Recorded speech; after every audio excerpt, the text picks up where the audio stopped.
हमारे साथ market expert Sudeep Bandyopadhyay जुड़े हैं, उनसे जानते हैं मार्केट में क्या करना है इस समय। Sudeep, good morning. सुदीप, सबसे पहले बजाज हाउसिंग फाइनेंस में क्या करना है इस भाव पर?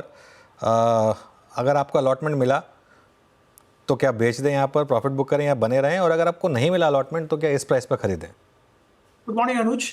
बजाज हाउसिंग में किसी जिसको अलॉटमेंट मिला है उसको तो लॉटरी लगने जैसी बात है। और मेरी इस माहौल में सलाह है कि वो इंतजार करे। हड़बड़ा के बेचने की कोई जल्दी नहीं है। आज भी अच्छा खासा मोमेंटम काउंटर में है, तो काउंटर पे वॉच रखे। बेचने के लिए कोई हड़बड़ाने की जरूरत नहीं है। पर ऑन द अदर हैंड, जिनको अलॉटमेंट नहीं मिला और जिनको इस क्षेत्र में एंट्री लेना है या अच्छा लगता है, उनके लिए मेरी सलाह ये होगी कि हड़बड़ा के अभी खरीदारी भी ना करें। थोड़ा सेटल डाउन करने दीजिए काउंटर को। कल ही लिस्टिंग हुआ है, एक्साइटमेंट बहुत है अभी।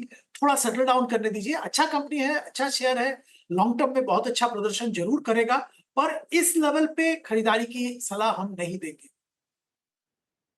ओके। टाटा मोटर्स पर क्या व्यू बन रहा है? अब अपने हाई से अच्छी खासी करेक्शन 15-20% की आ चुकी है इसमें। टाटा मोटर्स जब ऊपर गया था तब हम लोग को लग रहा था कि थोड़ा बहुत करेक्शन का गुंजाइश इसमें है, और ऐसे ही करेक्शन हुआ है। अ, मुझे लगता है कि अभी भी थोड़ा इंतजार करना चाहिए।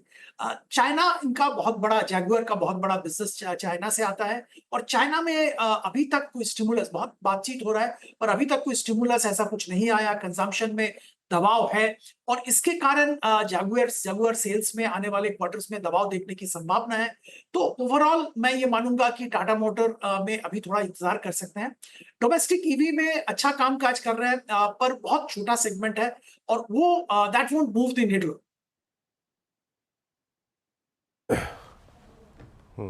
अच्छा सुदीप जी, इस बड़े ग्लोबल इवेंट से पहले, फेड के निर्णय से पहले आपका मेटल्स पे टेक क्या है? अगर आप हर मेटल पे थोड़ी बहुत टिप्पणी करें। गोल्ड पे, अब गोल्ड से हमारे 3 स्पेस जुड़ते हैं: gold itself, gold ETF, then gold finance कंपनियां, ज्वेलरी स्टॉक्स, और ferrous non ferrous group both. I mean metals पे आपका टेक क्या है इस वक्त? देखिए, हमेशा ये कहा जाता है कि ग्लोबली जब ब्याज दरें कम होती है तो मेटल्स का डिमांड बढ़ता है, मेटल्स में पॉजिटिव मोमेंटम देखने को मिलता है। तो इस बार भी ओवरऑल यही मेरा व्यू है। पर स्पेसिफिकली क्योंकि आपने कहा, तो स्पेसिफिकली मैं ये कहूंगा कि गोल्ड का डिस्कशन 2 मिनट पे कर रहे हैं। स्टील एक ऐसा क्षेत्र है, वहां पे हमारा व्यू थोड़ा सबड्यूड है। इसका कारण है, जैसे मैं पहले भी जिक्र कर रहा था, चाइना में डिमांड का स्लो डाउन है। डिमांड पिकअप नहीं हो रहा है, और जब तक चाइना में डिमांड अच्छी तरह से पिकअप नहीं होगा, स्टील में थोड़ा दबाव रहेगा। तो स्टील तो मैं अभी भी सतर्क रहने की सलाह दूंगा। हालांकि दूसरे मेटल्स जैसे कि आप एल्यूमिनियम की बात करें, तो वहां पे बहुत अच्छा मोमेंटम देखने को मिल रहा है, और वो जो ब्याज दरें की कटौती होगी उसका भी फायदा इसको मिलेगा। एक तगड़ा डिमांड है। दूसरा, जो नए जनरेशन के टेक्नोलॉजीज आ रहे हैं वो एल्यूमिनियम डिमांड कर रहे हैं। जैसे ईवी की बात करें, और तरह तरह के नए जो अप्लायंसेस आ रहे हैं उसमें एल्यूमिनियम का इस्तेमाल बढ़ रहा है स्टील के जगह। तो उस एल्यूमिनियम का डिमांड कंटिन्यूअसली बढ़ रहा है। तो नाल्को, हिंडाल्को जैसे कंपनीज, वेदांता, यहाँ पे जरूर ध्यान दिया जा सकता है। अब स्पेसिफिकली गोल्ड की अगर बात करें, तो गोल्ड फाइनेंसिंग कंपनीज पे हमारा नजर पॉजिटिव है, और यहाँ पे मनापुरम का मैं जिक्र करूंगा, वहां पे जरूर खरीदारी की जा सकती है। मुथूट में भी कोई ऐसी कोई दिक्कत नहीं है, मुथूट में भी खरीदारी की जा सकती है। एक तो वैल्यूएशन के लिहाज से बाकी एनबीएफसी या हाउसिंग फाइनेंस कंपनी के साथ अगर आप कंपेयर करें तो बहुत अट्रैक्टिव लेवल्स पे है। दूसरी बात है, गोल्ड प्राइस बढ़ने के साथ साथ इनका सिक्योरिटी कवर बढ़ जाता है, और इनका बिजनेस भी बढ़ता है, ऐसा ही माना जाता है। तो ओवरऑल गोल्ड फाइनेंस कंपनीज ठीक है। ज्वेलरी कंपनीज के बारे में मैं ये कहना चाहूंगा कि जो आजकल जो लिस्टिंग हो रहा है, जैसे आज पीएन गाडगिल बहुत शानदार लिस्टिंग हुआ, पर ये बहुत ही रीजनल प्लेयर्स हैं, बहुत ही छोटे जियोग्राफी में काम करते हैं। तो एक्सपेंशन फ्यूचर थोड़ा कॉन्फिडेंस के साथ बताना मुश्किल है। जैसे पीएन गाडगिल का जिक्र करें, 65% बिजनेस इनका सिर्फ पूना रीजन से आता है। तो आने वाले दिनों में कैसे एक्सपैंड करेंगे, एक्सपेंशन सक्सेसफुल होगा नहीं होगा, तो इसमें मैं लॉन्ग टर्म के लिए कमेंट नहीं करना चाहूंगा। पर अगर गोल्ड ज्वेलरी कंपनीज में रहना है तो टाइटान या कल्याण, ये दोनों नेशनल प्लेयर्स हैं, बहुत अच्छा एक्सपेंशन किया है, तो ये दोनों में ध्यान दिया जा सकता है, ये मैं मानूंगा। आज ये स्टॉक फेवर्ड नहीं है, टाइटान का वैल्यूएशन भी ऐसे नहीं बढ़ा जैसे कि छोटे ज्वेलरी कंपनीज के बड़े हैं, पर फिर भी लॉन्ग टर्म के लिए मैं टाइटान का ही जिक्र करूंगा, क्योंकि जो नए प्लेयर्स हैं वो रीजनल प्लेयर हैं और एक्सपेंशन अभी तक उनका हुआ नहीं है।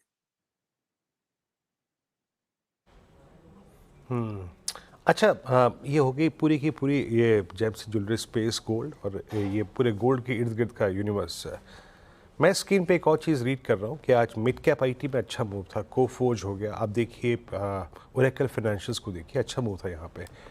सुदीप जी, मिड कैप आईटी में किन किन कैंडिडेट्स को आप लोगों ने बीते 3 महीने में चेज़ किया है और अभी भी चेज़ करने का स्कोप आपको मिड कैप आईटी में स्पेशली कहाँ नज़र आ रहा है?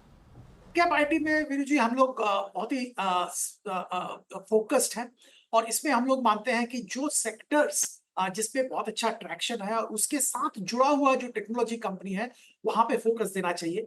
जैसे मैं ट्रैवल एंड टूरिज्म का जिक्र करूंगा, जैसे हम लोग सब जानते हैं ग्लोबली एक बहुत अच्छा फेज से चल रहा है ट्रैवल एंड टूरिज्म, तो इस सेक्टर के साथ जुड़े हुए जो आईटी कंपनीज हैं वहां पे ध्यान देना चाहिए। रेट गेन टेक्नोलॉजीज की मैं जिक्र करूंगा, कोफोर्ज का मैं जिक्र करूंगा जो कि टेक्नोलॉजी ट्रैवल टूरिज्म टेक्नोलॉजी के साथ जुड़ा हुआ है। दूसरा जैसे ऑटो एंसिलरी ऑटोमोबाइल क्षेत्र का मैं जिक्र करूंगा, जहां पे टेक्नोलॉजी अडॉप्शन जबरदस्त हो रहा है और एक एस्केलेटेड पेस पे ऑटो टेक्नोलॉजी अडॉप्शन हो रहा है। तो इस सेगमेंट से जुड़ा हुआ जो टेक्नोलॉजी कंपनीज है, मैं परसिस्टेंट सिस्टम्स का जिक्र करूंगा, मैं टाटा टेक्नोलॉजीज का जिक्र करूंगा। ऐसे ऐसे जो कंपनीज जो इस टेक्नोलॉजी एडॉप्शन इंक्रीज के साथ जुड़ा हुआ है ऑटो सेक्टर का, वहां पे ध्यान देने की जिक्र करूंगा। सुदीप, बहुत बहुत शुक्रिया आज हमारे साथ जुड़ने के लिए।